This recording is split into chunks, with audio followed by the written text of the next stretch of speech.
I can't figure out how to change the. I mean, I know how to edit the title on the video, but the title's correct. I want to do the thing where you add, like.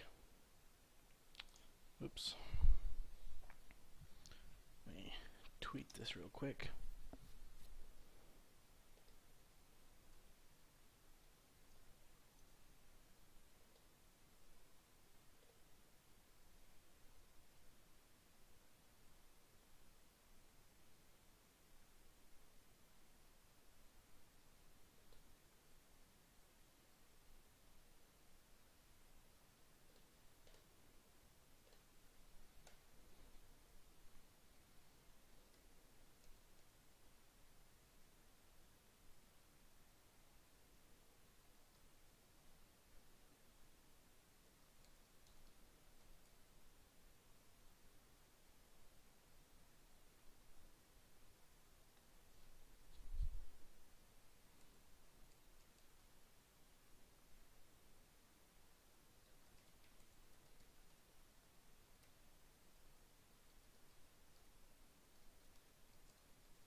Alright, I tweeted it. I'm trying to figure out how to switch this so that I'm on like the creative programming stuff, because I don't think I'm on any of that, and maybe that's under like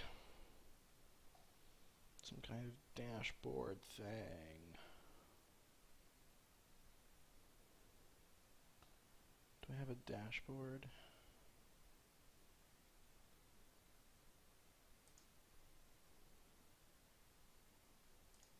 Here it is. They've changed this.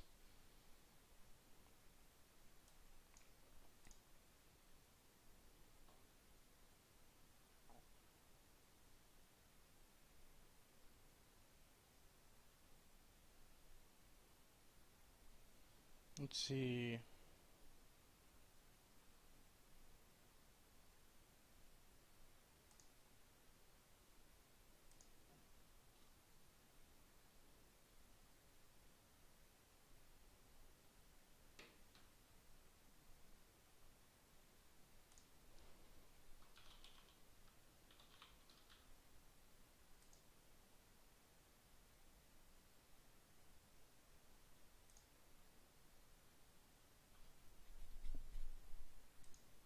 There's the thing.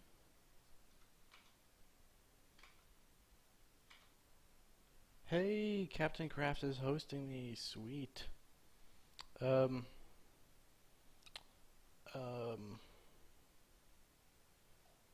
okay, now let me go back to my channel.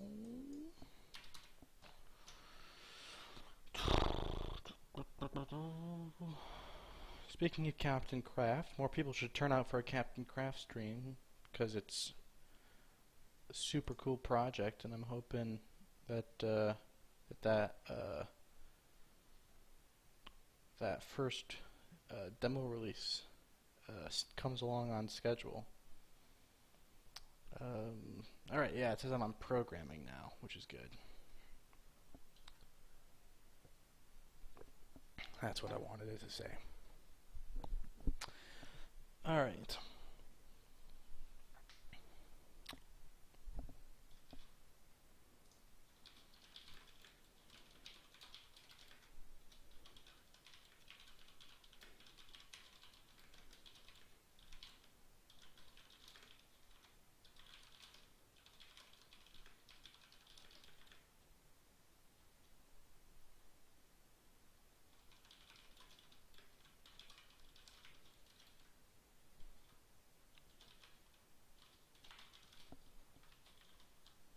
Let's see, Raspberry Pi, Mac. What are other things people want? What have I been? Oh, the terminal version.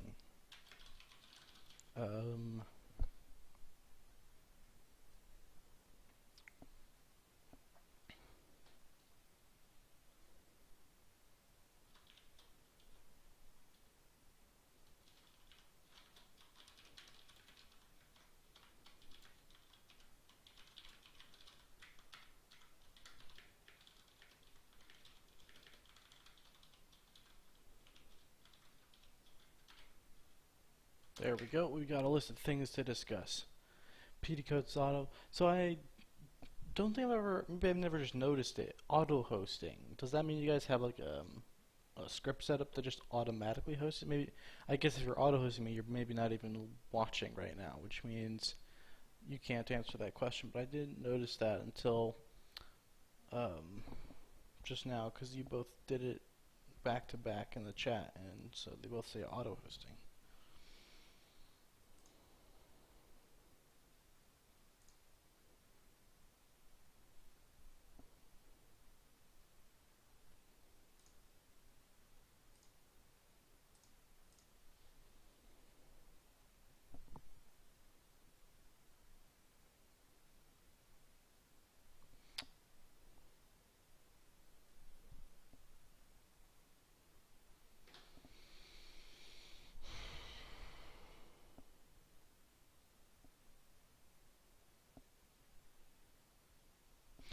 All right. Well, it's 6 here, so it's time to kind of get started. I don't know if we have anyone with questions or, even anyone at all today, because the chat's been just uh, silent, but that's fine. I'll go ahead and at least start spitballing, and if anyone's there to, you know, pick up some of it, then good on you.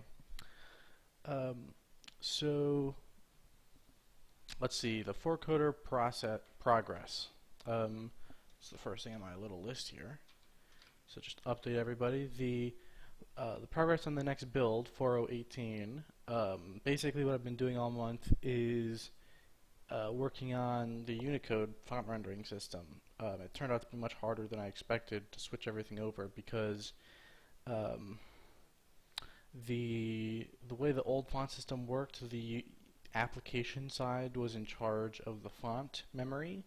It's basically in charge of setting aside a portion of its memory to be used for storing font data, and it was in charge of asking the platform layer to fill that memory with any information relevant to a particular font.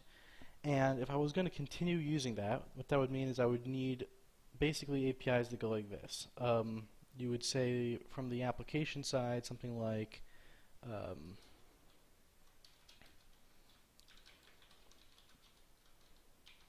you would have to have APIs that go like this. Get me, or get the list of fonts. Alright, and that somehow has to indicate the set of fonts that are available, gives you the names or something like this. Maybe you would say, tell me how many fonts there are, and then you'd ask for each one by index and then get their names and their file names back. But something along these lines you'd have to do so that you could get the list of fonts and show the user what's available. And then what you would do is be like, well, we need to load some of them. We don't want, if this is the case, we can't just have like, all right, give me all the fonts and load them all and, fill them out all entirely. So the user side would have to do smart things like, all right, get the list of fonts, let's have a default font, and use that. If we can't use that, then use a different one, and so on. And that means it's the user side, it's the user code who has to first of all, we have to have like a list of fonts, which, this it would actually be more complicated than this because it's somehow this end has to provide the memory. So it ends up becoming more like, right, this is some empty struct at first, and then we got to get the list of fonts, and then we have to set list of fonts memory, something like this maybe, where you make this struct and you go, oh look, here's some spare space for you to use and spare size, so fill that, there's your memory, and then you use that to get the list of fonts, and hopefully you got them all, but maybe you didn't, so you have to have this thing here that's I32 full list size, and then you have to have if full list size is greater than spare size, and this isn't looking very pretty because now we're gonna have to update that again. So you maybe improve this a little bit, and you have something more like spare size equals get minimum list of fonts size. And that's good, except now what that has to do is this has to do an iteration across all of the fonts to tell you how much memory you need, or it has to like at least count them or something. It has to somehow figure this number out and compute that once, which might not be cheap to do on every platform ever. And then it can tell you that, and then you can, you also have the spine here, which like get the memory, however your allocator works. Right, but one way or the other, you either have to do this, which might include counting a bunch of things and then listing them a second time, or you have to do it the other way, which could sometimes involve listing things twice, where you just guess at the spare size, and hopefully it's big enough, but sometimes it maybe isn't. Maybe you make it so big that it's always big enough, and then there you go, that's alright. But to do that, you will probably have to make it so big that it's wasteful in a lot of other circumstances. So, whatever, but this is just kind of nasty. Maybe I could put up with that. But once I have this figured out, the next thing I'd have to do is be like, okay, well, let's see, font equals get font, here's the list, here's the default font. And it's like, okay, well, if that font, maybe it's something like this. If that font does not exist, then what do we do? Maybe we need something like an array of these things, right? So we could do like, well, before we do an array, we could do like backup. But as soon as you have 3 platforms, maybe a default and a backup might not be enough. You might need 3, and the more things get worse, you might find that it's not just a platforms issue. Some platforms, just because you're on the same platform in 2 different places doesn't mean they have the same fonts, and so you end up with this list of fonts you're going down, and that's when this becomes a for loop, and you're like font equals get font default fonts 0, and then you have a priority list of fonts, right? And then you have like list.count or default count, font count plus I if font exists, and you guys get the picture, right? It's just like this whole process of the user side having to figure out how much memory that is going to take up to load the font names, and then iterating through all those fonts and picking a default according to its rules, and then hopefully having a long enough list of defaults that it never fails. And then if it doesn't, it just has to pick something goofy off the top of the list or something. So at the end, you end up having to be like, look, if we still don't have a font,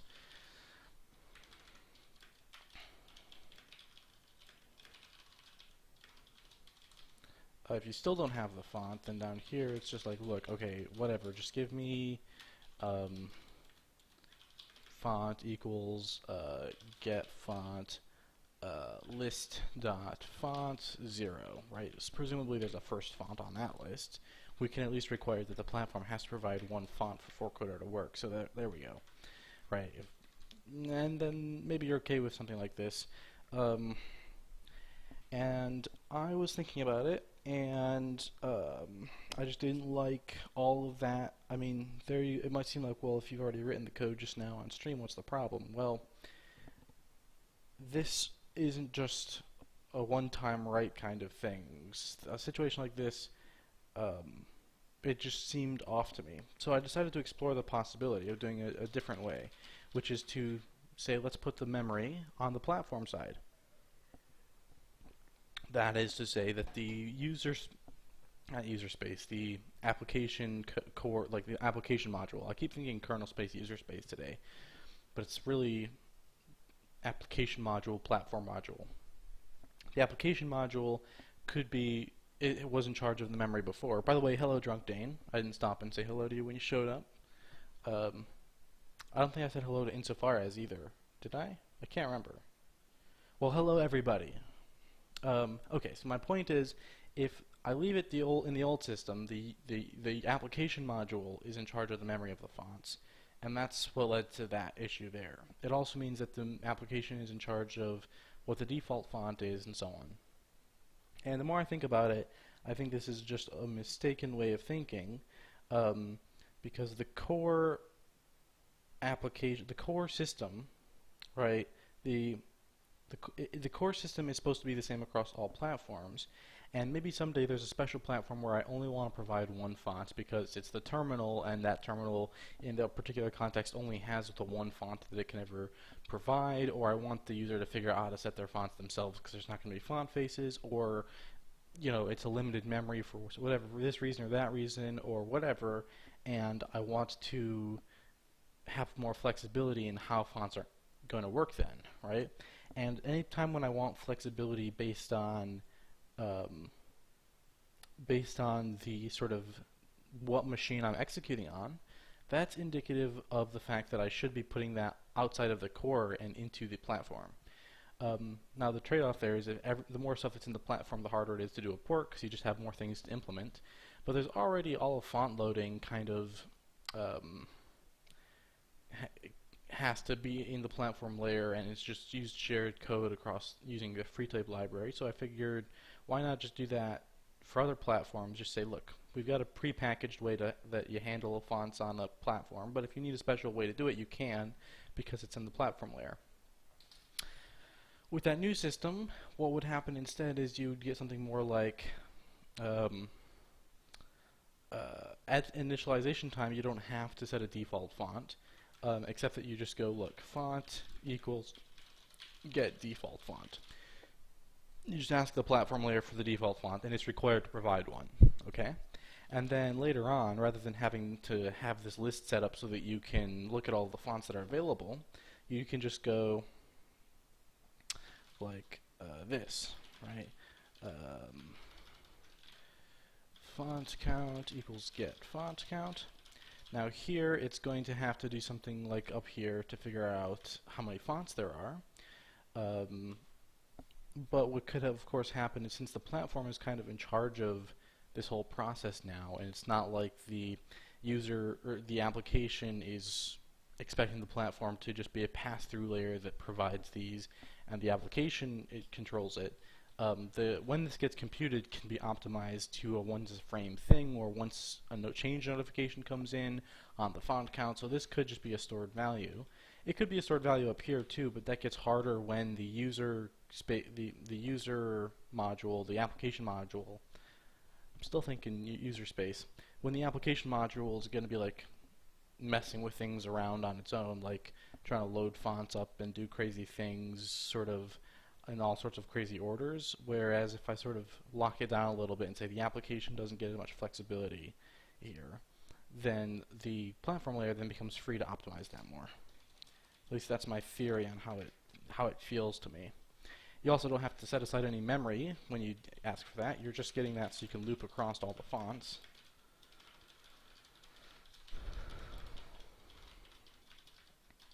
And then you can do stuff in here like show font option, which is something that shows you the an option for a particular font you could switch to, right? And then a lot of this stuff kind of just becomes easier after that. In either case, what you then have to do is later on, you have to have a thing that says like query glyph advance, and you throw in the font, right? But how does that get implemented in one case or the other? Well, up here, I'll just sort of pseudocode this. You look up glyph. This needs glyph here. Look up glyph page. If page not found, then we have to like allocate call system allocate and load the glyph page, right? And then you can get your data that way. Whereas when you've put all of this work onto the system side, what kind of ends up happening is instead you just go Alright, look up a glyph page, and if the glyph page doesn't exist, the platform layer is in charge of figuring out how to respond to that query. And so this does not happen on the application side. If this happens at all, it happens in the platform side, but the platform is the one that gets to decide things like, oh, we don't render Unicode on this platform, so no, that does not exist. Like you can't have it. Whereas in the other case, I'd kind of have to lock down and say all versions of 4coder behave the same way in this case, and blah blah blah, no matter what platform they're on. So I ended up going this way because I just feel like fonts are a thing that, even though it seemed odd to me at one point, it seems more natural to put them in the platform layer, just because they take up lots of sort of, it takes time to work out how to lay out a font. Since you don't want to normally load the whole thing, you're trying to choose a format, and what format works here versus there depends on, well, does this system that we're on, is it a terminal? Then it only supports these characters anyway, so what's the point in doing all of this memory allocation versus, you know, just ignoring the problem or whatever, right? So that's how my thinking has worked, and the whole point of that description is just to say, setting this new system up is, I've got it working now, basically. It just took a lot longer than I thought because of how much code is written that depends on the old font system. And yeah, so 4.0.18 is coming along, and I actually have a version where you can see the text and it doesn't crash and you can edit files again. All that's good, just the font selection stuff doesn't work again yet. Like you can't, the list of fonts is broken, and switching between fonts hasn't been tested yet because of that. But we're getting there. So that's the progress on 4.0.18. I don't know if there's any thoughts or questions from anybody who's been checking out what I've been discussing. I'll take a minute to lean back and check in with everybody. There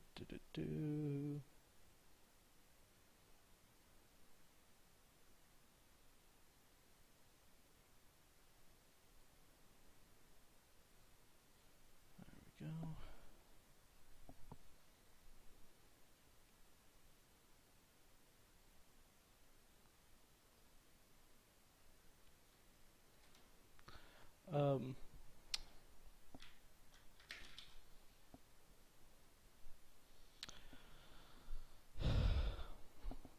Hi, Hope TM. I don't think I've seen you in the stream before.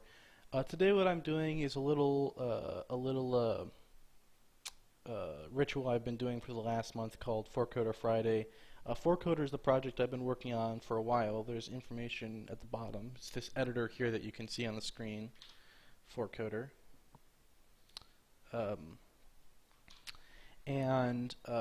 Today on 4coder Fridays, what I do is I just hang out and discuss, I don't know, what people want me to do next,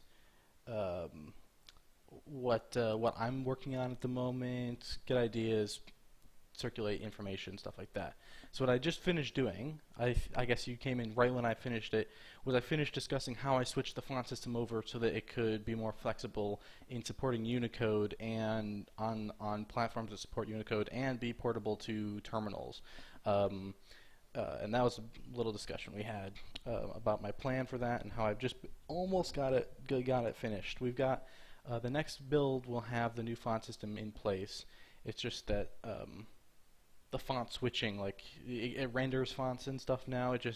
I haven't set up the thing that actually lets you select a font in the new system yet. So maybe another week and we'll have a new build ready to go.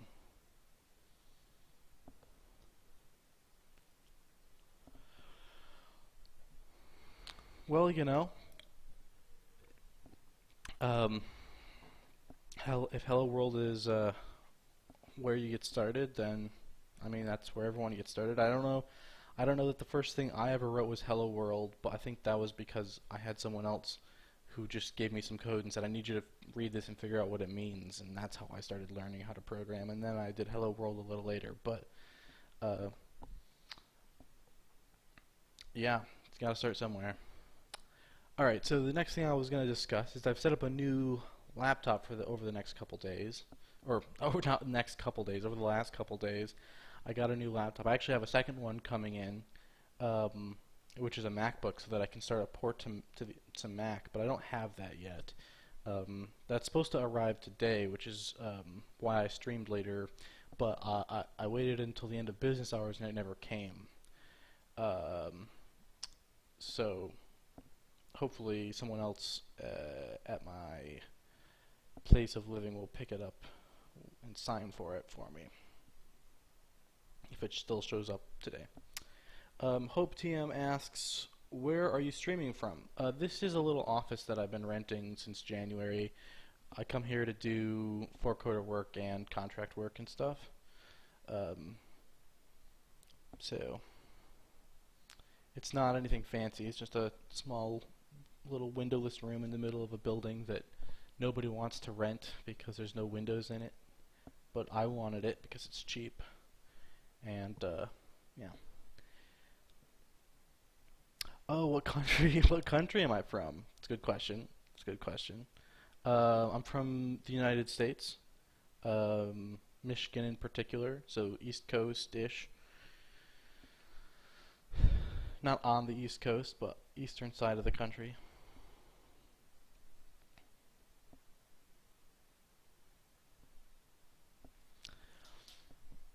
All right, so well,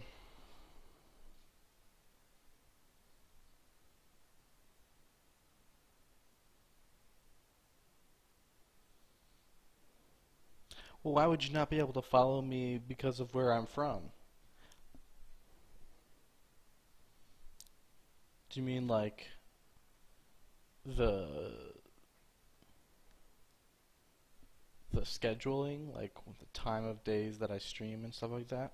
Usually I stream on Fridays right now. I might start streaming another time to actually do stuff, but I try to move the time around, sometimes earlier in the day, sometimes later in the day, um, so that I can catch as many different people as possible. Yeah, so it's almost midnight there right now, right? Yeah, I think Drunk Dane, I don't know if Drunk Dane is still here, but he's in the Norwegian area. I don't think he's from Norway. Drunk Dane, you're from Denmark, right? That's a similar time zone, I think. Um, I don't know if he's still here.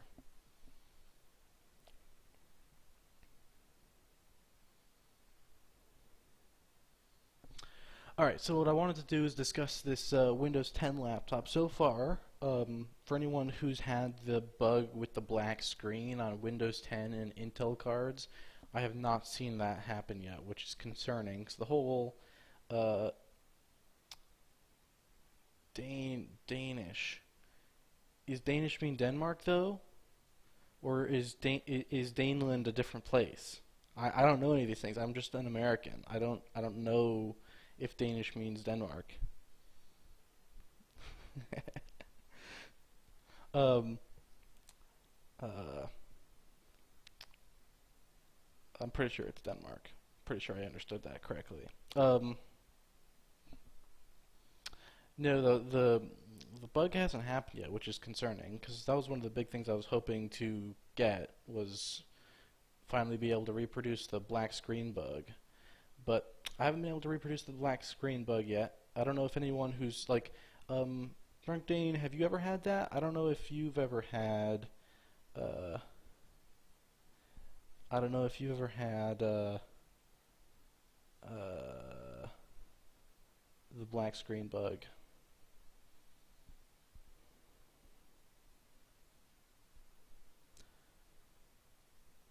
Well, I'm not just an American doing geography. I'm also like a poor geographer American. I'm particularly bad even among my peers. Like here, I'm living in Michigan, and I just claimed to live on the East Coast and had to like step back and correct that because I'm bad at my phrases that relate to geography. Um,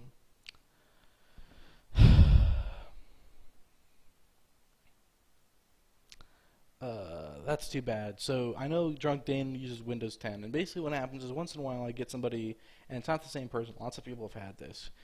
People who report, oh, when I minimize 4coder and then I bring it back up, it just the screen is black or the screen is white, and it doesn't change off of that ever. Like, you just have to close 4coder and restart because the graphics are fucked, right? Um, and I've never been able to reproduce it. But every time somebody reports that, I ask them, what's your operating system? What's your graphics card? And there's a little bit of variation there, but for the most part, it's Windows 10 and Intel graphics, right? Um, and I see there's a little variation because I got a couple Windows 8s with an Intel graphics, and I think I got one that was a little might have been different. That was Windows 10 and a different card, but for the most part, it looked like Windows Windows 10 and Intel. Uh, Bye, Hope TM. I'll try to stream earlier next week, so if you're around, you'll be able to catch that one. So so yeah, haven't been able to reproduce that. Still no idea what that would be. If anyone has any idea what kind of bug causes black screens when you minimize, especially on an Intel card in particular, that would be nice to know. Other than that, I was able to get everything set up and working, so I can build 4coder on Windows 10 now with the new compiler. Obviously, the operating system is no different, but the compiler is different, which is the point of upgrading to a different or building on a second machine for that. And there was something else I wanted to mention about the Windows 10 laptop. Oh, it occurred to me today how important the sort of the visual debugger really is to me, because I've had a Linux laptop for a while and I've had 4coder on it, and I like using it quite a bit, but and I code with it and stuff. But when I have this like subtle font bug that I was dealing with this morning, and I was stuck, I couldn't come to the office because I was waiting for the Mac to come all day, so I spent the whole day setting up the laptop. The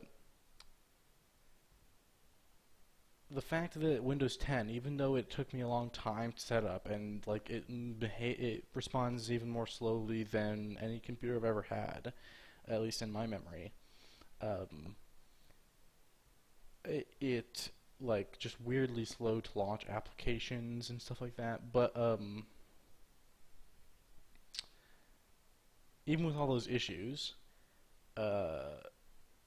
and like a really tiny screen and the trackpad's all messed up, so I have to plug in a mouse, USB mouse, and all that, all those problems, I still was able to get more done with it because it had that debugger that lets you visually put down a break and see where you are in the code and look at the variables. And so that's a big deal, at least to me, and I think I hope that Lisa and Captain Kraft and that project is successful, because it'll let us finally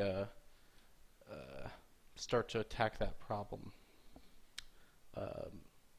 on Linux properly. Okay, if there's no questions about that, I'll just keep going. I'll take a moment to stop and see if anything interesting came up on the internet for me to respond to real quick.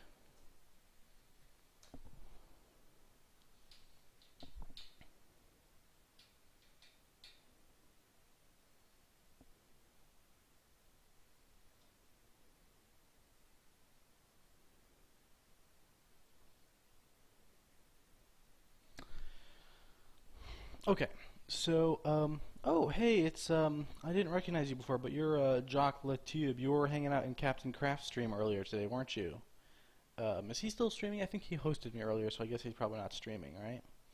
But yeah, you were there. I can't remember what we were doing. If it was that when he was working on the debugger stuff, or was that later, or was that earlier? Because I didn't see his first stream of the day either. I don't know. You fill me in on what was going on. But yeah, so the big thing I wanted to discuss was the ports.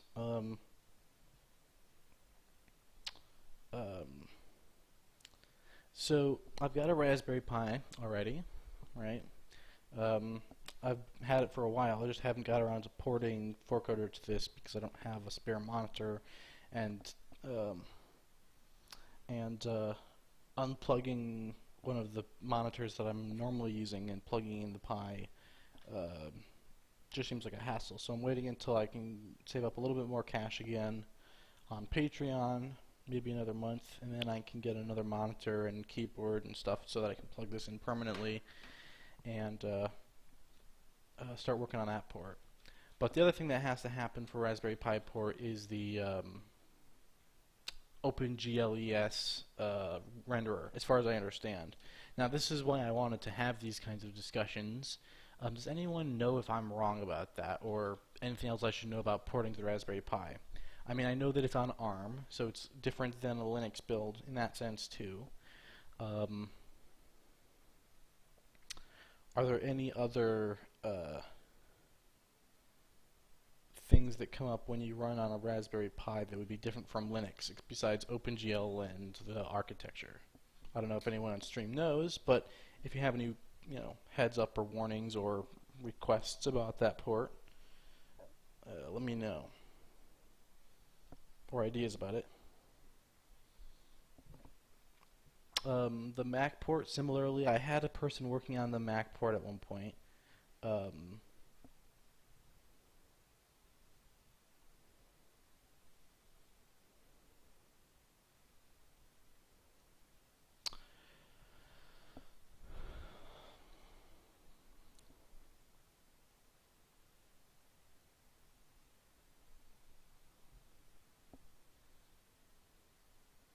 Yeah, so it's an ARM architecture, but that's not really a huge problem because as long as it compiles with a C++ compiler, I can just build it on the Pi and then there you go, right? So yeah, I'm not too worried about the fact that it's a different architecture since all my code is written in C and C++, so it should compile, or the compiler should handle the porting. But insofar as is here, who was the man in charge of the port to Linux for a year, and I just recently retired him from the project so that I could take over because I'm feeling confident finally that I can handle Linux on my own. But he's saying that OpenGL ES was not a thing I have to worry about actually on the Raspberry Pi, which is good news. I should research that then. OpenGL ES. What is the requirement?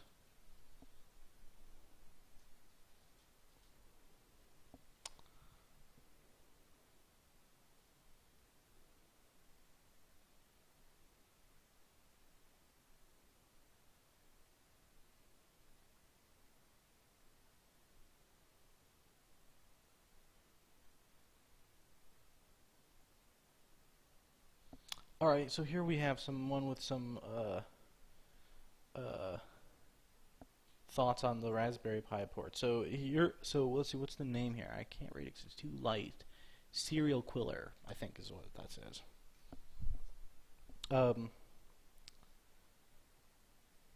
So Serial Quiller says, yes, the ARM architecture shouldn't cause any issues. OpenGL is the ES version. So you're saying I do need this ES thing, which you're saying basically just means there's no direct mode, which is fine. I mean, I'm currently writing everything in direct mode, but I know how to get it out of direct mode if I need to. It's not a huge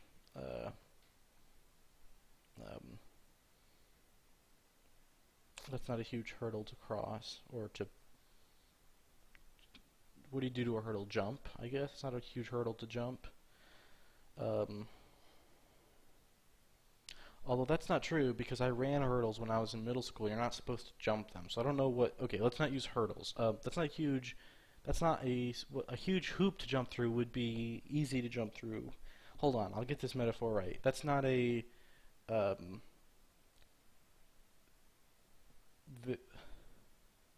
that's not going to be difficult, okay? Screw the metaphors. I don't know what I'm doing.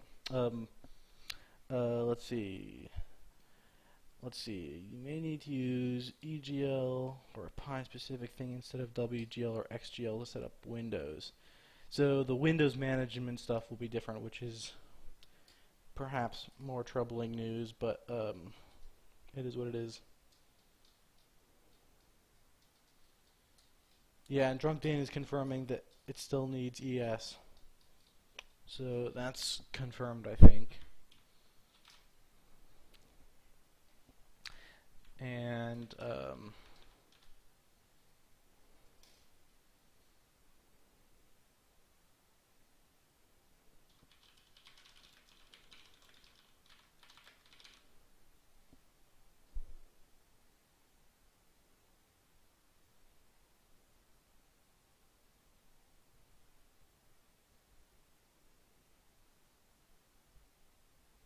looks like Insofar as is coming back with a counterpoint, so I'll let you guys work that out for me, because I don't understand any of this.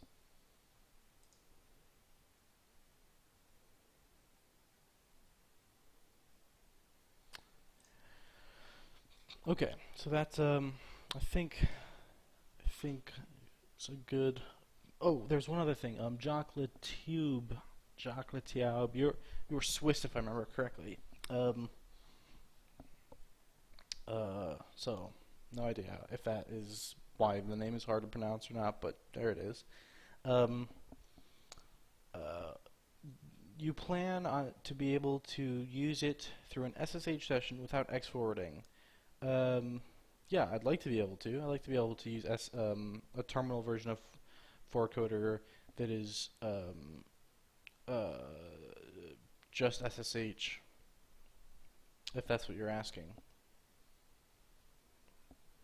I'm not entirely. I'm not. Although I have enough confidence to take over the Linux platform layer. I think I do anyway. I'm not really familiar with every feature of the X Windows system stuff. So X forwarding, I'm assuming that means kind of like the remote desktop stuff, right? Like where you have, like where you have the thing that actually does the works on a different computer and it renders, but that rendering then goes over the other PC and renders there, kind of thing. That's what I'm assuming that means. You'll have to enlighten me since I'm not. Uh,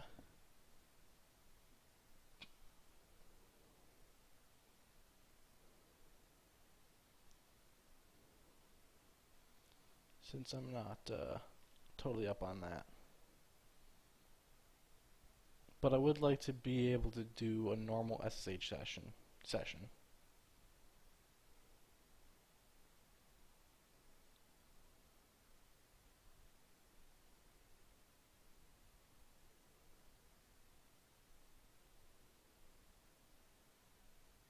Ah, I see what you're saying. Yeah, okay. So X forwarding is just a feature of SSH then? That's what Insofar as is saying. Yeah, I'd like to be able to, on any uh, system, be able to um, SSH into another one and then just run 4coder on the terminal without doing anything fancy. That's like the number one reason to have a terminal version. I mean, the number two reason is that the fantastic Miblo um, uh, prefers everything to be in a terminal, and just for him, he deserves a honorable mention. But the number one reason is that whenever I have to SSH into stuff, I just want to be able to use an terminal editor, which is why I started liking Emacs at one point. Bye bye, Drunk Dane. Hey, there he is. The Miblo showed up.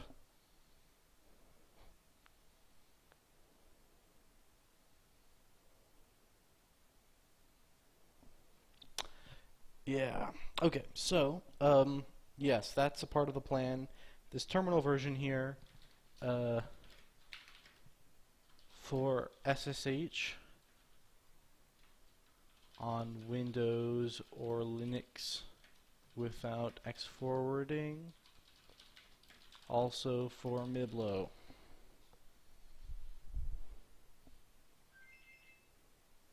All right.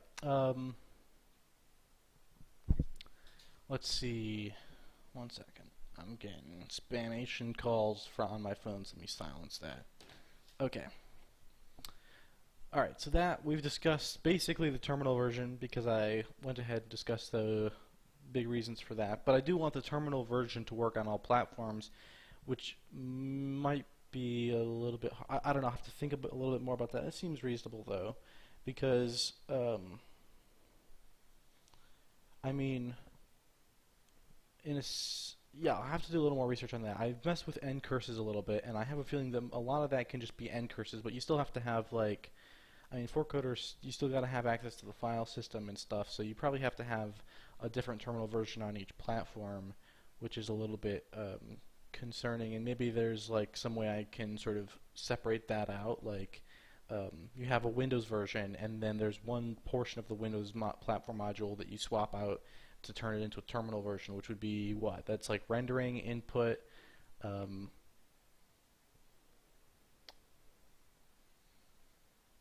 font. Um,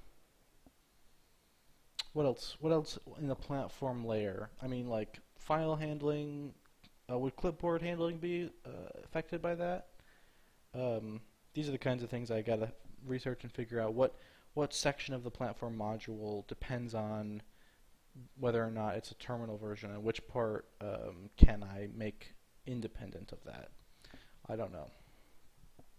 But the terminal version should work on every platform, is the moral of the story, so that you can do things like SSH. And then the final item on the list, which was actually the middle item of the list, but we changed the game plan a little bit, is the Mac port.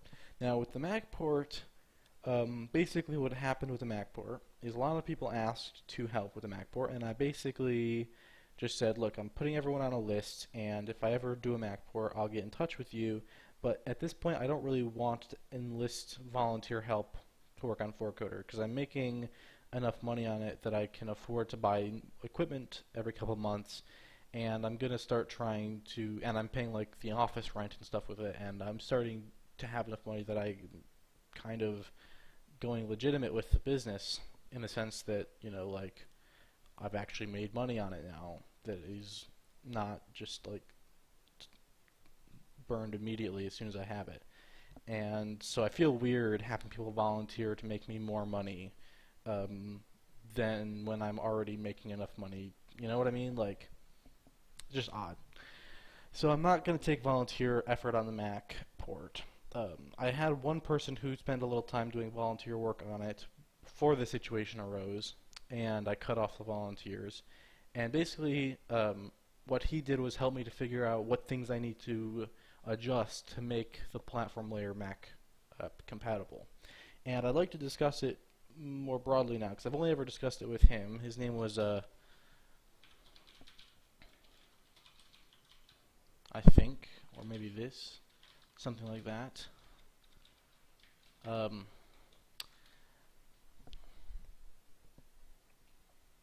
The point is, there's a few things that Mac wants to do differently than other platforms, at least as far as he was able to explain to me, that 4coder can't do yet. And I want to get everyone's opinion, or not opinion, but understanding, if anyone has any Mac experience, if these things are the case. Because I basically have used Mac so infrequently that I don't even know how the ecosystem works well enough to think about these things, let alone how programming on the Mac works. So a couple things. Let me know if you know the answer to any of these issues. First of all, Objective-C. Do you have to program a portion of the platform layer in Objective-C to get access to the API? Is that how it works? Or is it something like that? 'Cause that's the way I understand it, is that basically Macs don't have a C API. They have an Objective-C API, So you have to do a little Objective-C programming to get to the operating system calls.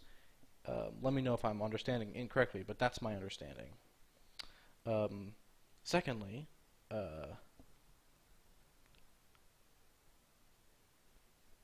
with Mac, as I understand it, the idea of a window and a process is treated a little differently. If you're on Windows and Linux, usually what happens is if you open the process twice, if you double click the icon twice and open it twice, it launches two separate processes, and they probably both have their own windows. Whereas on Mac, if you launch a process twice, it doesn't launch the second time. It is all one process, and if you want to have two 4coder windows, for instance, that are up and side by side, that has to be one process that controls two windows simultaneously.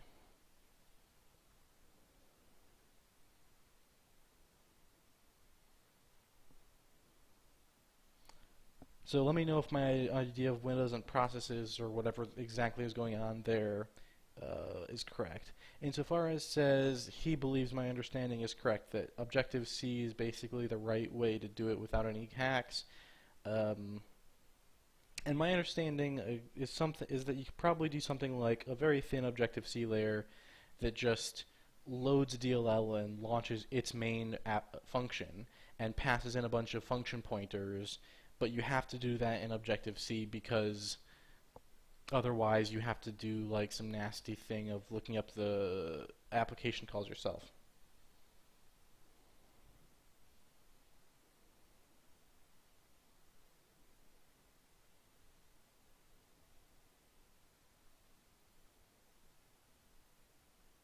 Okay, so Serial Quiller is clarifying a little bit more. So I have to do a little Objective-C, and the application is OpenGL based. So you're saying that to do the Mac port, it has to be that the Objective-C part should be used to create the OpenGL window, which makes sense if I think about it, because I mean the way my platform layer works, for instance, is it launches an OpenGL window.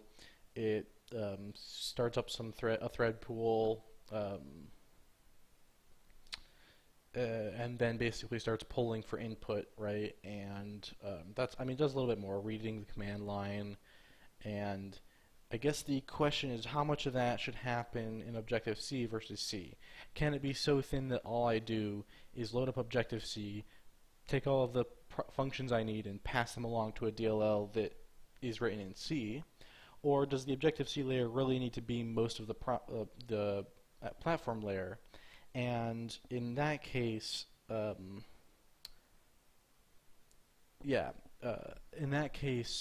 do I decide how much of the platform layer needs to be in Objective-C? Like, are there certain things that you just can't pass to C? Like, can you not pass the function pointer to C, for instance, to create the OpenGL window or whatever?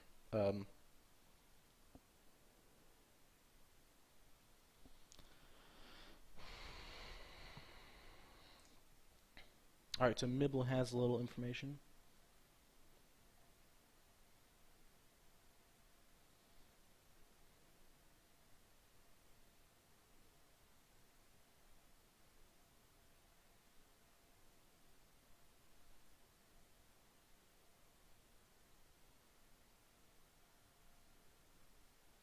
Alright, so this is basically confirming what I thought, though, because if they have a special way to launch applications multiple times, then the default behavior is not to launch it multiple times.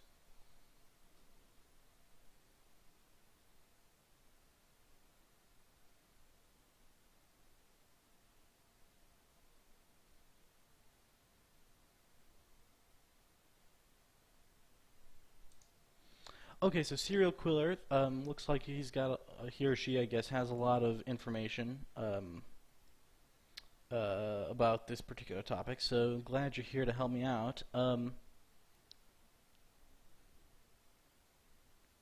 So you're saying Objective-C is just a superset of C in the sense that if I can write C code, then my C code just is Objective-C, and then I'm basically done, right?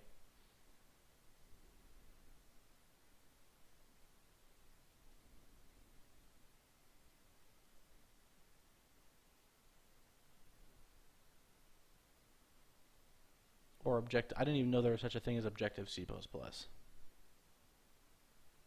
But yeah, the idea is I want to be able to, like, I already have the whole application set up in terms of there's a separate DLL for the core of the application, and then the platform layer is a separate module. There's a clean divide in those modules that you manually load the DLL that gives you the application logic and from the platform layer. And so all it should take is a new platform layer that can load the C and C++ code that makes up the core and run that, and then the Objective-C layer is in charge of a certain amount of stuff. And according to what you're saying, I can basically just think of Objective-C as C with some extra stuff that I can mostly ignore.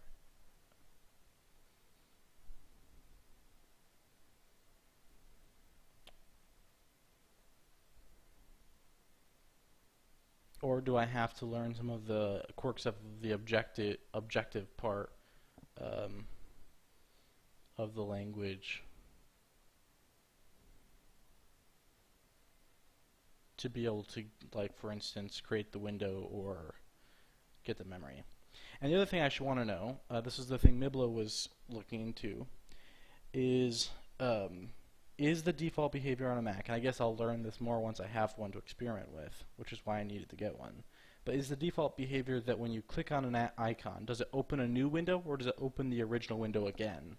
Like if I have Safari up, or open, but I don't have it up, right? I have it like minimized away, and then I click on the icon. Like for instance, here I have let's see, Milton is open, but it's minimized. If I click it, it opens the same Milton window I already have, right? But if I were to say, click here, I would get a new Milton. Oops, well, not if I drag it at all, because, you know, then it's just gonna have to pin it. But if I just click, it'll open a second window. And my understanding is that on Mac, situations like this don't occur as often, and when you click on these, it still goes back to an existing window if possible, right? Unless you purposely try to open a new one.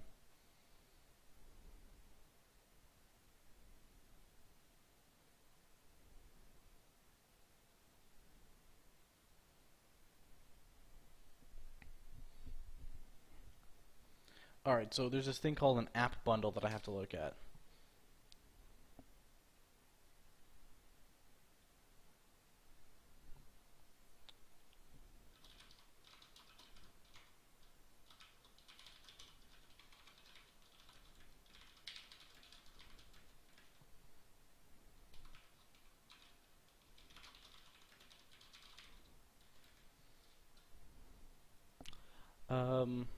Yeah, I'm basically taking notes on this one, since I have so many questions. Alright, so Serial Cooler has basically confirmed everything that I suspected was true about Objective-C, but my last question, and yeah, as if Gartner asks, if that's the default, maybe Mac users prefer it that way, which is fine. I don't intend to change the default. But what Raphael was explaining to me that may or may not be true is that there is somehow a need to have one process that controls multiple windows, and I don't know if that's the case or not.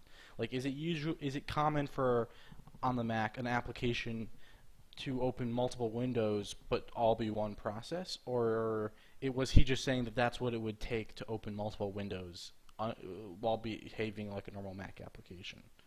Right, that's kind of what I'm trying to get at. And the other question I have for Serial Killer, who's been answering all my Objective-C questions, is to do things like the file system handling and OpenGL window and so on. Do I need to use any features of Objective-C? Do I need to learn any of Objective-C that isn't also just C? Like, are there any things, do I need to go and learn the basics of what Objective-C does differently from C to use to do that kind of stuff? Or do I just need to use an Objective-C compiler to write the code that does that, and I can still pretend like it's all C? Because the difference is, in one case I have to like study Objective-C, and in the other case I just have to study the APIs, if that makes sense.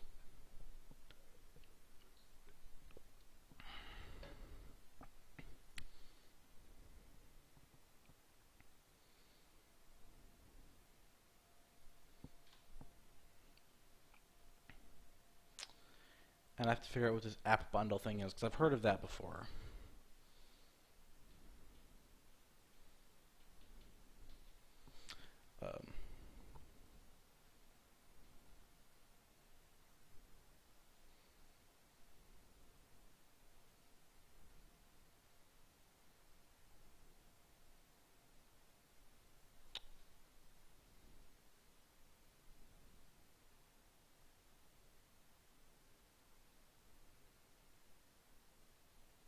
Okay, so insofar as this is saying that the macOS APIs do in fact require some Objective-C knowledge, um, which will change how I have to approach it a little bit.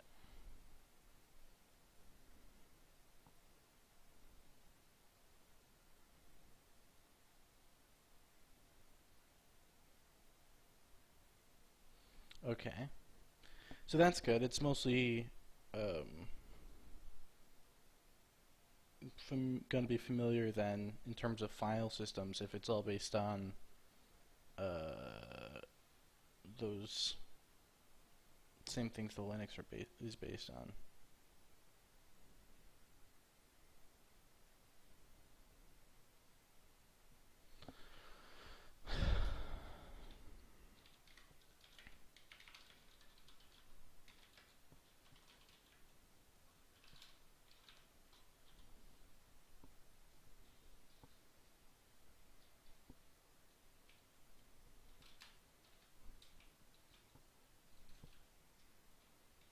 All right, so that I think gives me enough information. Now, hopefully, I get my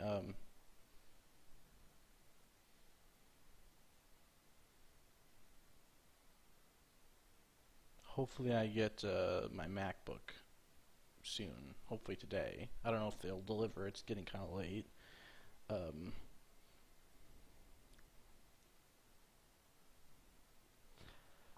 but hopefully I'll get that soon so I can start experimenting and figuring out what's going on there. So the last thing I want to know about Mac, and since I've got Serial Killer here, who seems to be some kind of expert at this, at least relative to me, is far superior in the knowledge. So one last question. When I make a Mac port, what Raphael told me, and I just want to confirm this with a second person because it is the other thing, I basically want to figure out how to approach restructuring the API, the platform layer as much as I need to restructure it. Um,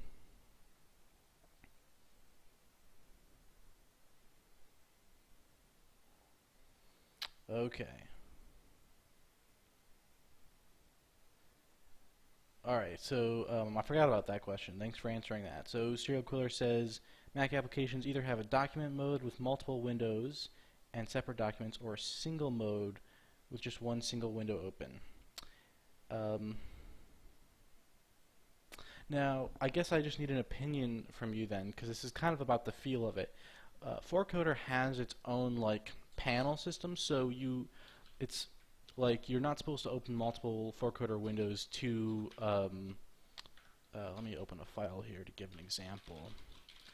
You're not really supposed to open multiple windows to use 4coder because it has its own paneling system and stuff built in, and it's all like a list of files are all open in 4coder simultaneously, and this gives it on Windows and Linux. Normally, if you have two windows, that indicates two different procedures. It doesn't have to. I could make a process that can open arbitrarily many windows. It's just not the normal way to architect things on those platforms, so I didn't.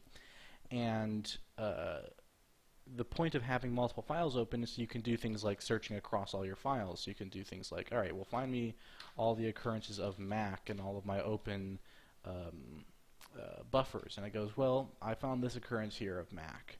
It's the only one that I found, or whatever, right? We can go 4.0, find me all the occurrences of 4.0, and then it lists all of these, and so on, right? And that's just a search across all of the open buffers. So I treat it as a single process and a single window in those operating systems. So to you, does that feel like something where I should just keep that and say this is in single window mode, and yeah, there's multiple documents in it?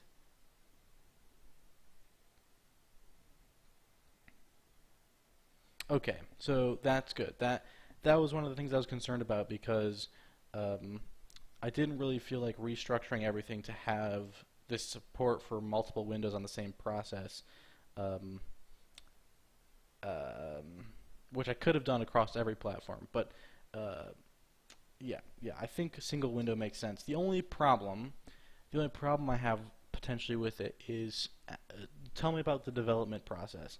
If I build, if I have a version of 4coder that I'm using to write my code, and I have another version, a different, like I have my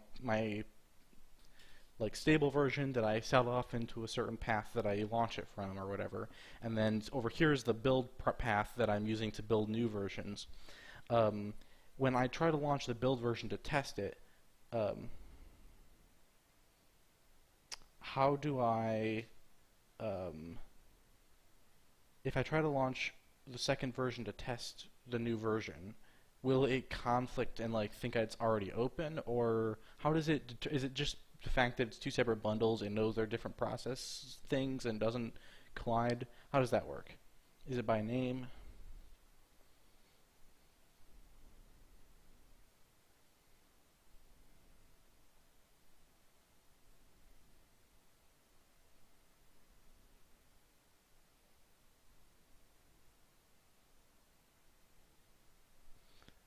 And I think that's the one. Oh, I have one other question. I have one other question, which is uh,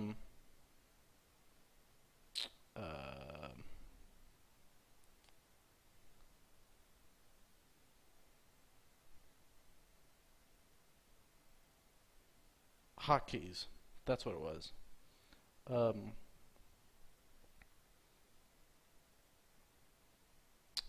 so,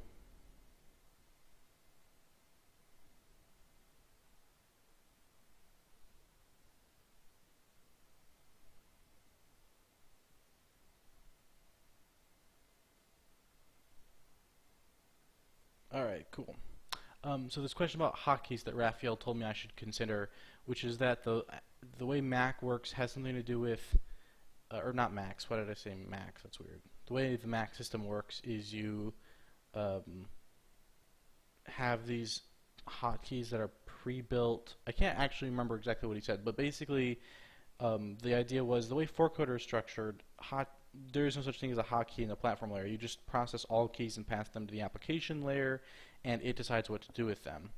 And he was saying that that's kind of a problem because the default Mac things should get processed in the platform layer for some reason.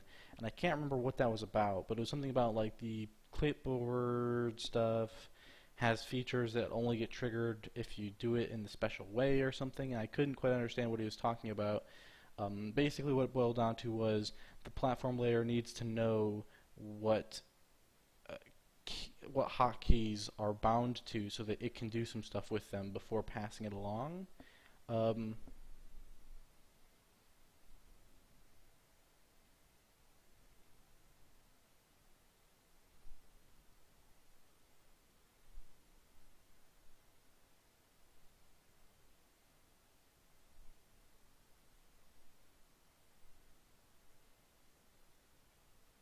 I don't know if anyone knows anything about that, but or if that was just sort of red herrings. I know Windows also has hotkey stuff that I don't use, but I guess some of these questions I'll have to use Mac and get a feel for it to understand exactly where I want to land on some of them. Like, there's the general problem with porting, which is a balance between working exactly the same way on every platform versus doing exactly what the users of that particular platform expect. So if I make a Mac version, one thing I could do is say I need to do exactly what a Mac user expects. That way as many Mac users as exist will be comfortable with my application. But then if you learn to use my application on Windows and then you switch to using it on Mac, you have the frustrating experience of it doesn't work quite the same way. Which has been my experience whenever I switch between operating systems, is all of the applications change because each application is implemented a little bit differently on each operating system to conform to what users of that operating system expect instead of to what users of the application expect. And uh, I can see advantages and disadvantages to both ways of thinking, and I'm not sure how to strike up the balance myself because the reason I really like 4coder is that I can put it on my like Linux system, which I previously wasn't even really comfortable with using, and since I just know how everything works in it, it gives me more confidence to do a lot of stuff on Linux, and so that's why I've gotten better at it. And I know that on Mac that problem's even worse because you have like Control Alt and the Command key, which changes things a lot. And there's the default bindings are different for what's copy and paste and so on. But yeah, I don't know how to exactly balance out matching the user of the application's expectations with the user of the operating system's expectations. Um, Not sure what to do. I think, yeah, I think what I want to do is provide, and let me know if you think that if you guys have a different opinion.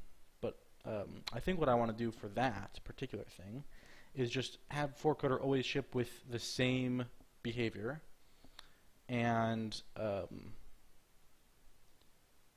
then there's other like built-in customization. So it's like, oh, you're on a Mac. Well, here's the Mac user standard stuff, right? So you can switch to it. But if you're a 4coder user, then you're able to expect first and foremost that when you set up on a new operating system, it does what you're expecting from other operating systems.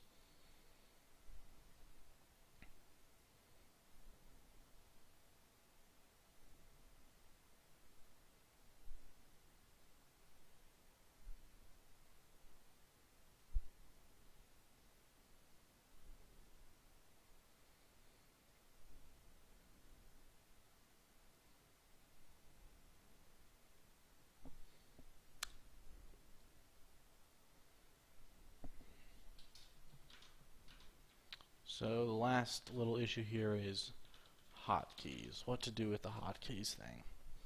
Um, yeah.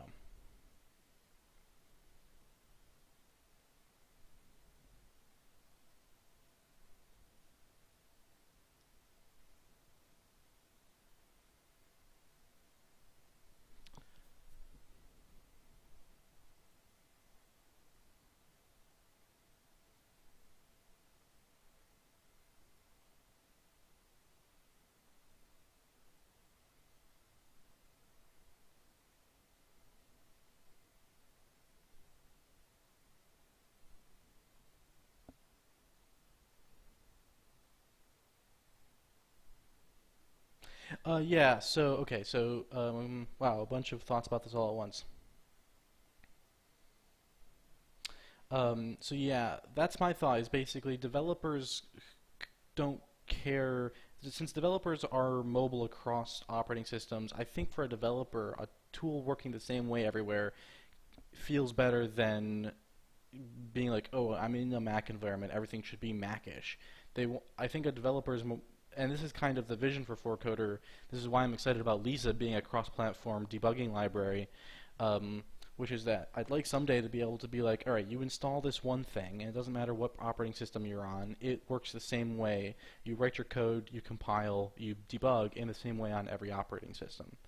I think that would totally change how I think about porting my code, because right now a large part of porting is like, all right, do I have the right tool chain set up yet? What's the difference with this tool chain and the one that I normally use, and so on. And obviously if I don't, someday the only way to fix that is to also have the cross-platform compiler, which is a third issue, but uh, we don't have that quite there yet. But yeah, the feeling that it's easier to port if the editor works the same way across every platform is sort of the thing I'm going for. So I think um, uh, that the only thing I'll do to be Mac compliant is the idea that you change things around like command and control and alt versus just having control and alt. Basically, as I understand it, the way most things work on Mac is if control plus some letter does that on Windows, then command plus some letter does that on Mac, right? So I'll basically just say if you're on a Mac system, the the the modifier the command modifier goes to the control modifier. Basically, when you use the control modifier in your code and you're running on a Mac, that means command, and you'd have to have like the Mac translation or something. So as if Gardner points out, Vim has different defaults per OS. Uh, and if you use the same .vim file everywhere, you're good to go. And that's another part of this, since it is customizable. If you put your customization in if you're using the same customization in two places, you should get the same behavior without question. The question that's at hand, I think, is more like if you don't want to be bothered to customize it yourself, because you like the defaults or you like using a particular package that someone else is providing for your bindings, should the default change per OS, or should it be that once you've installed this, you get the defaults for that application? And I like the world where my application works the same way everywhere.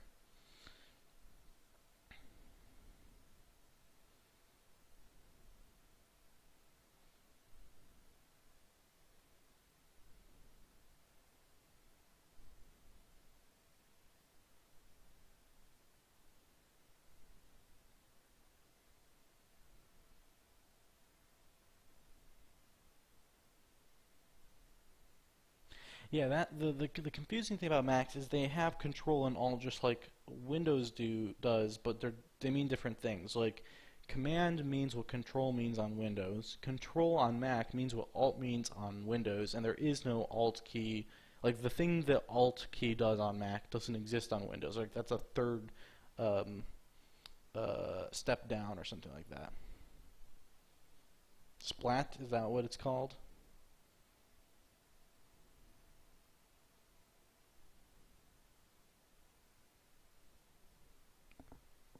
Um, on Mike's, I mean, I've used Mac very rarely, but I'm pretty sure that I mean, that was not my experience. Like you said, Splat C is for copy and Splat V is for paste. You don't do Windows C for copy. You do Control C for copy on Windows. Like on let me show you, right? So if you're on Windows, it's Control C. If you're on Mac, why did I all caps that? Why don't I just all caps everything? Then there's no ambiguity. There we go. Splat C, right? And then this is copy.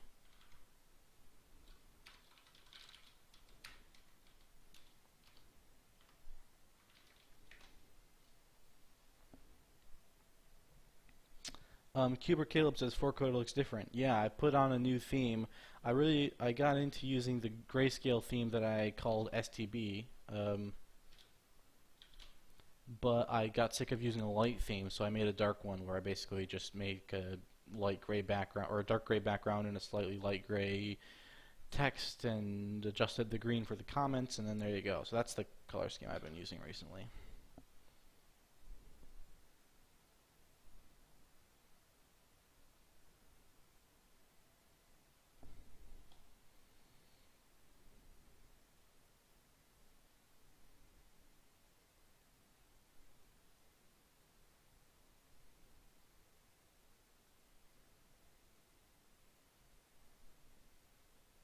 At least I don't think. Like on the Windows operating system, the Windows key basically operates with Windows Explorer and stuff, right? Like if you hit just the Windows key by itself brings this up. Um,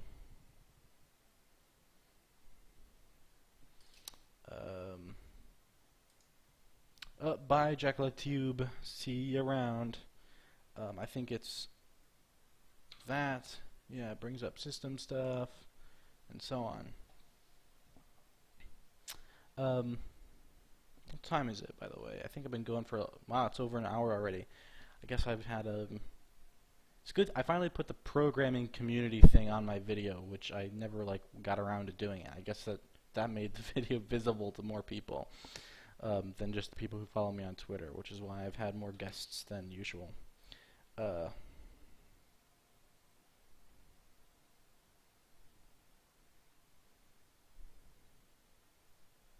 Okay, so let's see. Let's go through this. I haven't gone to the shortcuts thing yet from Miblos. Let me take a look at that. Cuber Caleb, what is new in 4coder since October? Oh man, I can't remember that far back. What happened in its entirety? But I'll take a quick look. I think if we go back just one build per month, roughly. Let's see. 17 was February, January, December, November. Alright, so I'm going to guess the last thing you saw was probably 12 or 13, which luckily were the same thing. Since these are lined up, this just means that 13 was a bug fixes on new stuff in 12. Let's see, 14.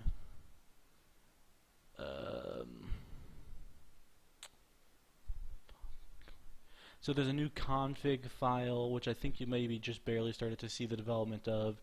The config file lets you set things now like your theme and your fonts and stuff. There's a project configuration system, which if you look at a project, let me pull up the 4coder project file. The project file, basically you list the extensions of what things you count as code, and when you load the project it automatically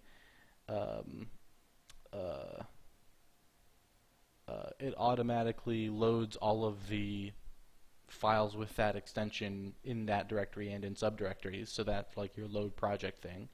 Open recursively tells it to open in subdirectories. And then you have these command keys that you set, and you basically just give it a command to execute, tell it what buffer to put the results in, and then there's a couple booleans here. The first one says whether or not to put it in that small little compilation window at the bottom. I have the build thing that shows up and it's like this big-ish. So this is true, tells it to show up here, and then if this is true, it tells it to automatically save all of the files before running the command.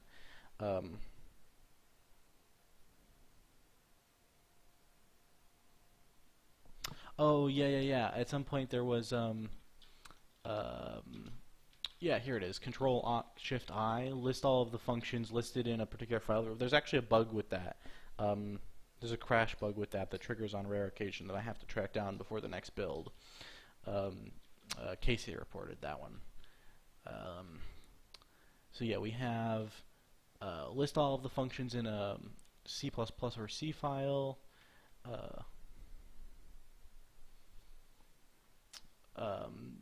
So there used to be these commands for code files, like if I go to basic.cpp and I hit Alt-T, right, just to do analyze, and that was like hard-coded into the bindings and everyone just had to deal with it. Like I was like, look, I need it to do Allen button, and you guys just deal with it.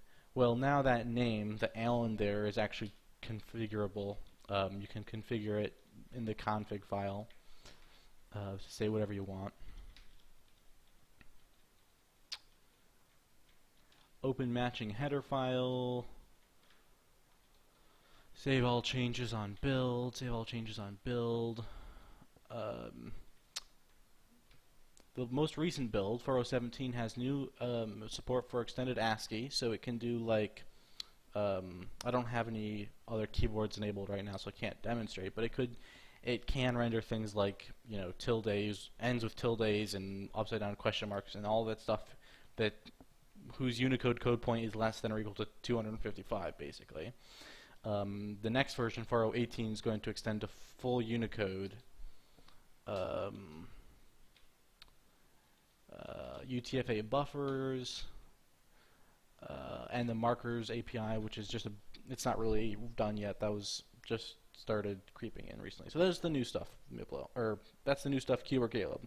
Alright, so we were talking about something in particular before I went on that I wanted to switch back to when I was done. Oh yeah, Miblo's hotkeys link. Let me take a look at that.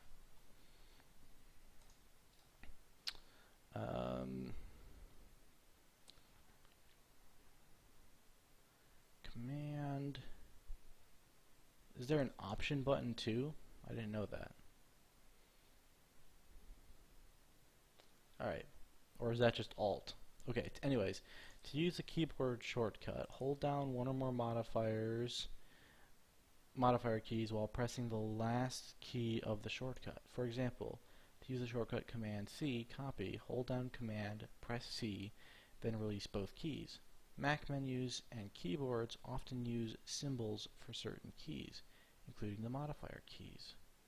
If you're using a keyboard made for Windows PC, use Alt key instead of Option and the Windows logo key instead of Command. Some Mac keyboards and shortcuts use special keys in the top row, which include icons for volumes, Command X is cut, Command C is copy, Command V is paste, Command Z is undo, Command A is select all items. This is exactly what Windows does with the Control key, which is why I don't think they're the same. I mean, I understand that Command is special in the sense that it indicates direct communication with the operating system, But the difference is on Windows, the operating system doesn't get as involved in things like how the clipboard works. You basically just call a function to post to the clipboard, and you call another function to read from it, and that's that. And I'm not sure that's the same on Mac. Um,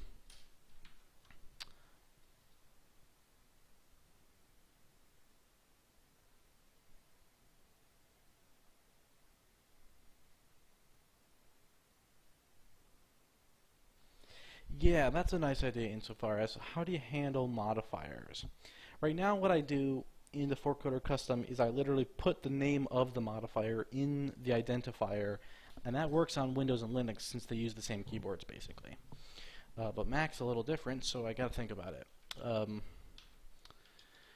In particular, let's close that. Yes, close anyway.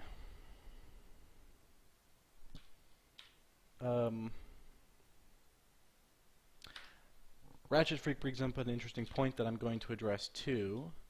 But first, let me look at 4coder default bindings. Okay, so here's the bindings file. And yeah, I just have like modifier control, modifier alt, and so on. Maybe what I should do is I should switch these to be more generic and just call these like modifier 1 and so on, right? And then you have somewhere where you map, well, depending on which operating system you're on, you have maybe 2 or 3 or 4 of these modifier things, because there's none, which is just a 0, 1, alt for 2, shift would be the third one, which is the third bit.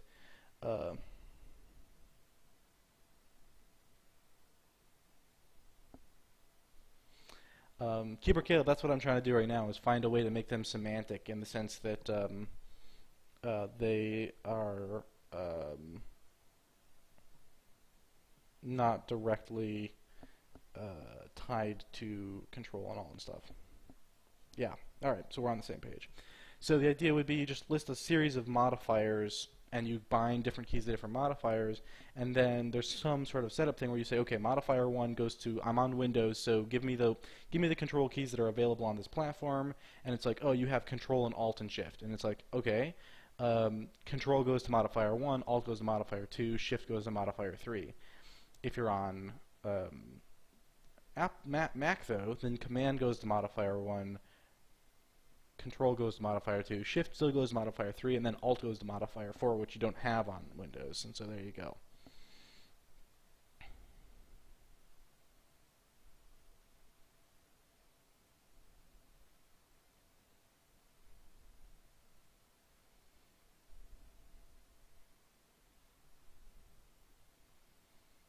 Swap control and command.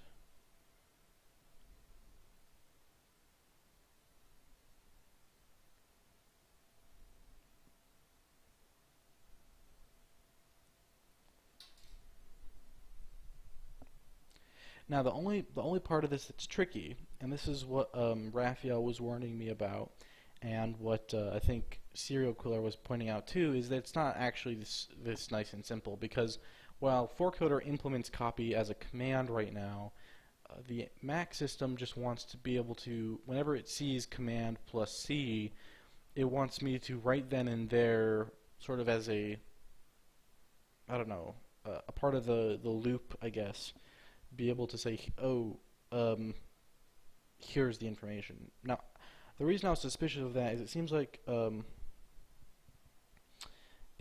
to me like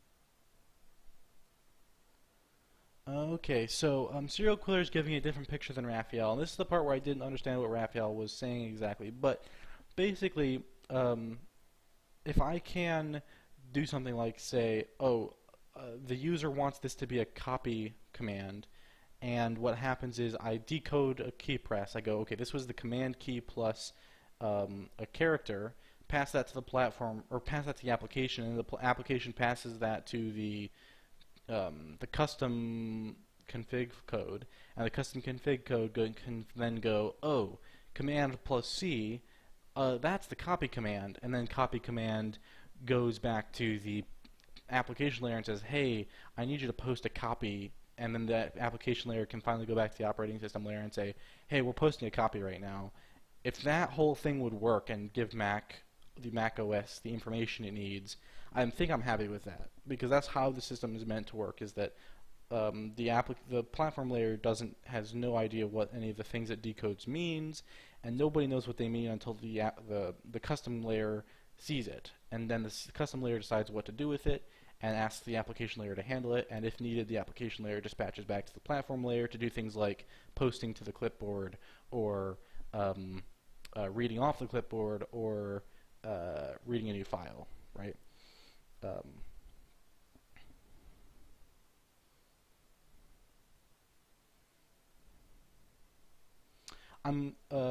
Yeah. All right, so I'm thinking what I'll probably do then, if something like that works, I'll have to wait until you respond. But if I don't need to, like, in the switch, like, I'll bring up the platform layer to explain exactly what's going through my head a little better here, right? If we look at the switch that makes up this switch here, right? On Windows, you get like a message and a W param and an L param, and you switch on all that, and you get different key presses and stuff. And as you were saying earlier, you get these key presses, you translate them, and once you're done translating them, I just push them onto a little array and say, here are the key presses this frame.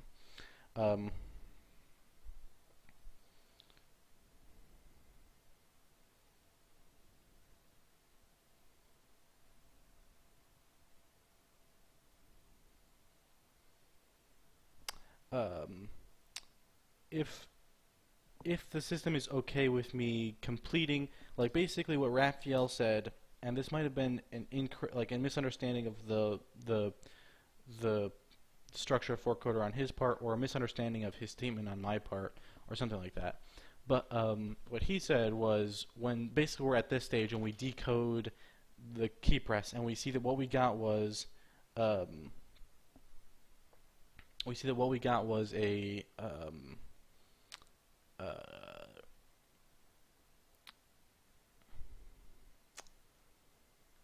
when we see that what we got was a key press for something like Command C, I don't know if that would actually be in like WMChar, or if that would be up here or something, right? But whatever. You get a key press for something, and you see that it's Command C. He says, like, right then inside the handler, you have to report you have to tell the operating system before you return from the handler, because basically that's what the handler is there to do, is tell the system what the text that's currently being copied out is, what's the selected text. Or is it possible to return from the handler and then wait for a few milliseconds until the application core and the custom code work together to figure out, oh, we need to post to the clipboard, and then say, oh, hey, here's the thing that needs to go to the clipboard right now. So that's what I was planning on having everything do in 4coder. Now, Ratchet Freak had an interesting point that I want to get back to, and then this will be the last thing I can talk about today, because this has been an hour-and-a-half stream, and it's longer than I intended for 4coder Fridays to go on, but we had a lot to talk about this week, so just the way it is. So Ratchet Freak said, and this, I'll get a direct quote here. He said, and this was in response to me saying, all right, we got to figure out some way to generalize these modifiers. And he said, or have a way to just get the raw keyboard presses.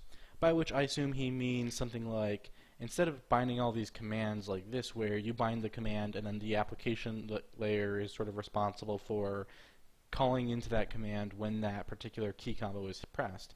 Instead, getting something like command handler key, or it's like application links. So that's the calls you can make back to the application layer, and then the like key data, right? And that's the data that tells you what just happened, and then this layer can go, all right, well, key data dot modifiers, or like key key 0 dot modifiers or something, and and then whatever else, right? I'm assuming that's what you were talking about, Ratchet Freak. If not, then I've misinterpreted it, and I'm sorry. But um, uh, the point is, at some point, I actually do plan to do this, something kind of like this. Um, Now, there's a couple different ways I could do it, but basically the plan is to shift as much power over to the customization side as possible. And one thing that's been bothering me for a while is the way this binding system works, which is once you're done setting up the bindings, they're kind of fixed in place. And a lot of people will ask, oh, can I have a thing where I can reload the DLL, like the custom DLL, while 4coder is running, like hot reload it? And the reason I can't do that is because the DLL is actually full up with a lot of state. There's a lot of state in the DLL.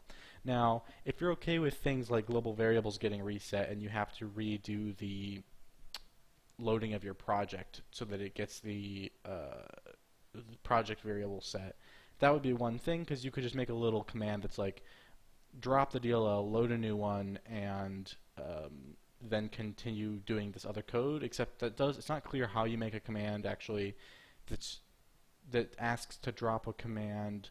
Yeah, how do you do that? You'd have to make a piece of code that says drop the current DLL, load the new one, and then resume somewhere inside the code of the new one. That's a nasty thing. I'd have to think about that a little. It's just tricky, right? There's these nasty things that happen.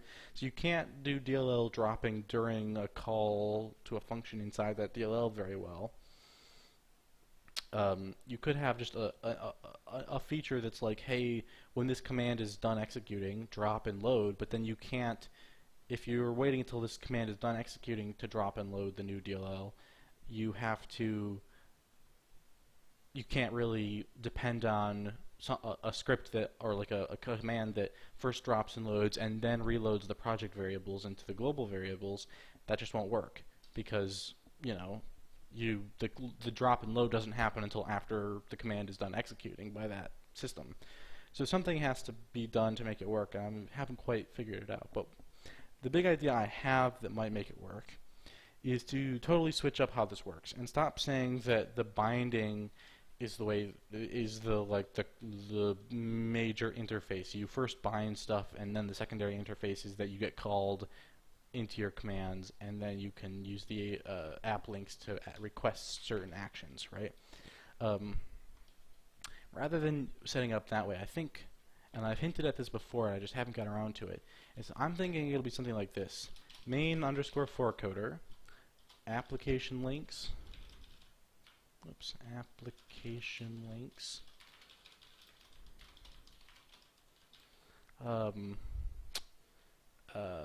maybe that would be all you would get, and then you would be like, okay, step 1, do some setup. Step 2, while get 4coder input,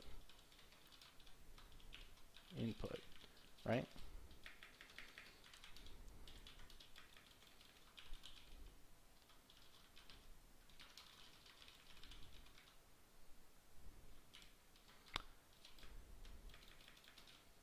Process, and then finally clean up.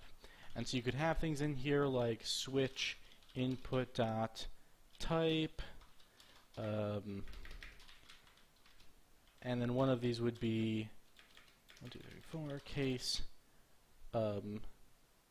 message. I guess don't use that because that's kind of Windows-ish. Like do like input message unload custom, or unload DLL, or finish, or shutdown, or something like this. I'll just do unload custom, and then this is like keep looping,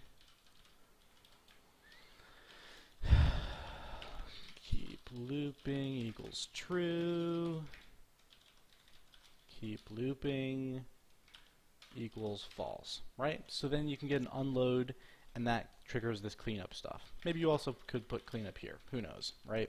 But the idea is you get that, and you would also get like case input message keyboard or something, right? And then you could get the data here for all the keyboard press. And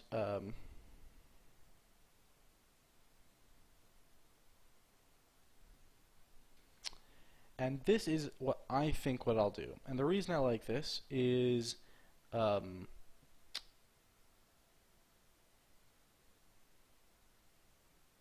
what you can do now is you can see that every time a setup runs, you get a little bit of setup here, right? And so what we can do is we can say, let's have the DLL will get unloaded and reloaded, but the memory will stay the same, right? Like not the global variables, that's kind of the problem, but the application memory. And so you can have, and this is actually, I see Ratchet Freak just basically suggested this, but you can have some way that's like a little bit of memory or a flag or something that the application communicates to you that says, hey, when you reload, when you load, just know that you're not this is not the launching of the application, this is just reloading the custom. So on a reload, what you need to do is read off this little section of carried over memory that tells you where to load the project from and what state to be in. Like it tells you what state to resume being in when you go. And then you could also have things like, all right, we get a keyboard, and maybe there's a built-in app system that's like app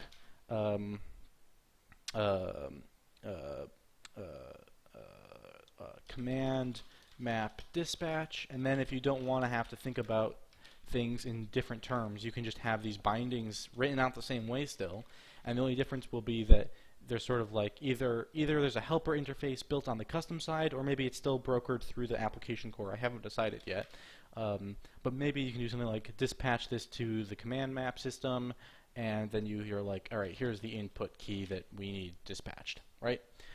So that's kind of what I think will happen, and there's a whole bunch of nice things that happen if I switch to this, including the idea that now your 4coder custom DLL system kind of works like just application code, and you're writing on top of a goofy operating system that doesn't actually implement any of the features of an operating system. It just leeches off of another operating system underneath it and then inserts more features like buffers, code parsing, undo stacks, and so on.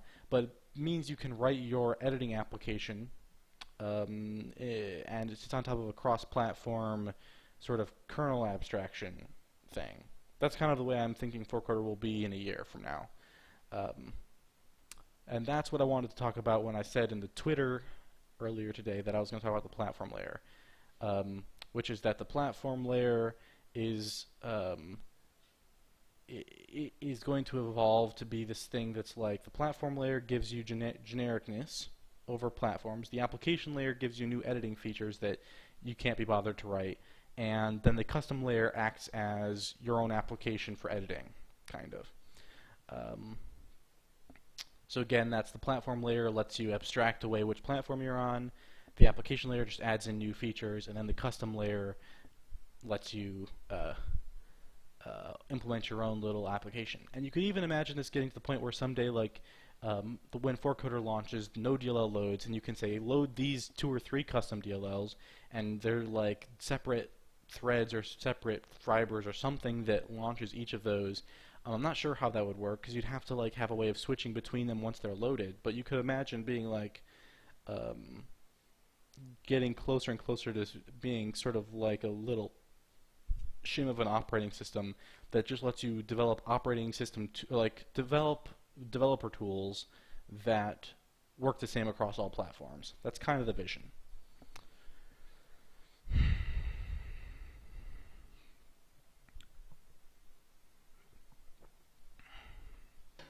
Okay, so anyways, thank you everybody for coming and hanging out on the stream. Hope I can take advantage of some of this information I've collected on the porting problems, and hopefully we got some progress done on how to think about these things. See you guys around. Bye bye.